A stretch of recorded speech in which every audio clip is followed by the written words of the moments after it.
Introduce ಮಾಡಿದ್ರು. ಆ ಪ್ರಯತ್ನದ ಭಾಗಗಳು 108 ಆಗಿದೆ. ಆ ಪ್ರಯತ್ನ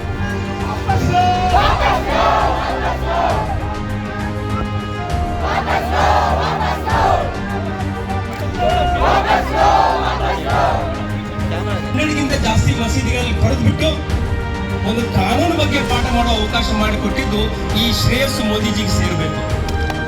first time in the history of India. The only thing that they see people and nature as are resources that are to be looted. मैं आपको पहली एक चीज़ क्लियर कर दूं कि ये जो प्रोटेस्ट आप देख रहे हैं ये पहला प्रोटेस्ट है जो एक आंदोलन का स्टार्ट का प्रोटेस्ट है और यहाँ ज़्यादातर जो लोग ज्वाइन किए हैं वो एक्टिविस्ट हैं या पॉलिटिकली एक्टिव लोग हैं और हम भारत के लोग जैसे एनआरसी का एक मूवमेंट हमने बनाया था उस तरह से एक पब्लिक लाइक मूवमेंट एक पब्लिक मिलकर बना रही है। इस मीटिंग के बाद बैंगलोर के अलग अलग एरिया का छोटा छोटा ग्रुप बनेगा और जब तक सरकार वक्फ एक्ट को वापस नहीं ले लेती ये आंदोलन चलेगा। आपका जो सवाल था कि वक्फ के प्रॉपर्टीज़ को प्रोटेक्ट करने के लिए क्या किया जा रहा है, जो सही बात है मैं आपके सामने शाई अवे नहीं करूंगा। हमारी कमियां रहीं, हमारे लोगों के उसमें करप्शन रहा, हमारी जो वक्त की प्रॉपर्टीज़ थी जो कौम के काम आनी थी वो नहीं आ पाई। जिम्मेदारी बनती है यंग लोगों की स्पेशली कि आगे जाकर वक्त के ऊपर काम किया जाए।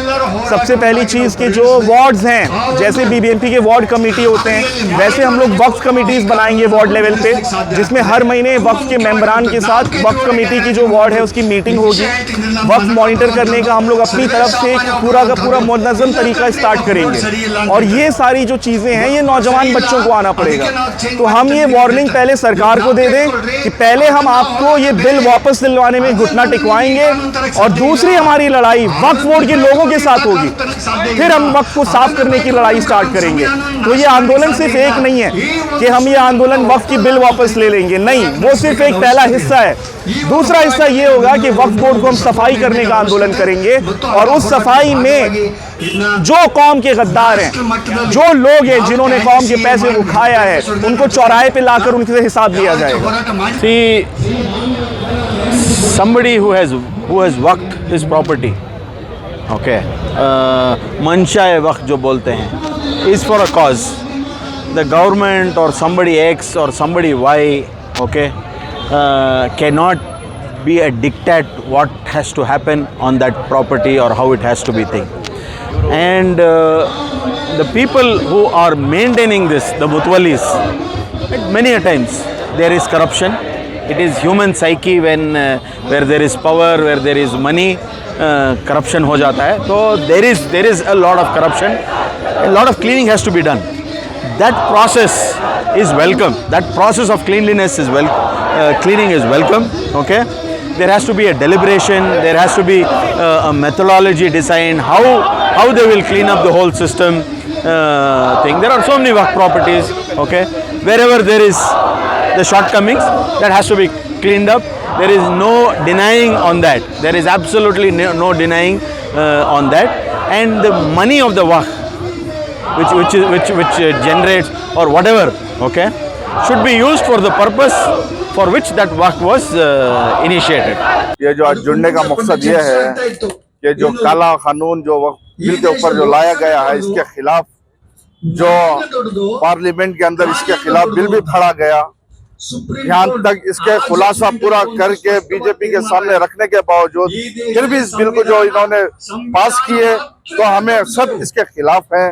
जो यहाँ तक जुड़े हुए हैं, जो तमाम अवाम को झूठी खबर बताते हुए सिर्फ इसके ऊपर तोहमत लगाते हुए इस वक्त के अंदर कई हिंदुओं के जमीनत ले आ गए, सिर्फ झूठी अफवाह बताते हुए जो इन्होंने जो कानून निकाला है हम सब इसके खिलाफ हैं। ये सिर्फ मुसलमानों का मुद्दा नहीं है ये, बल्कि तमाम हर कैच का ये मुद्दा है। आज सबसे पहले जब मुसलमान के ऊपर निकाले हैं तो कल दूसरे की बारी है।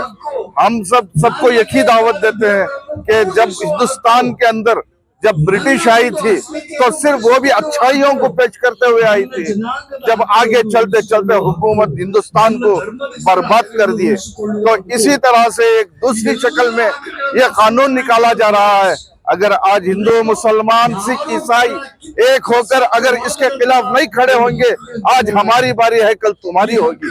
तो इसलिए सारे के सारे एक होकर इसके खिलाफ हो और इस बिल को कंडेम करके इस बिल को कैंसिल कराएं।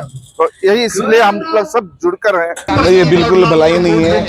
ये जो है हमारे आइन, हमारे कॉन्स्टिट्यूशन, हमारे दस्तूर का मजाक उड़ाया जा रहा है, उसकी धज्जियां उड़ाई जा रही हैं। जिस मुल्क के अंदर गाय के नाम पर मॉब लिंचिंग होती जाती है, जिस मुल्क के अंदर बाहर नमाज पढ़ने पर मारा जाता है, आप उस गवर्नमेंट से ये उम्मीद रखते हैं कि वो मुसलमानों के औकाफ बचाकर मुसलमानों को देंगे?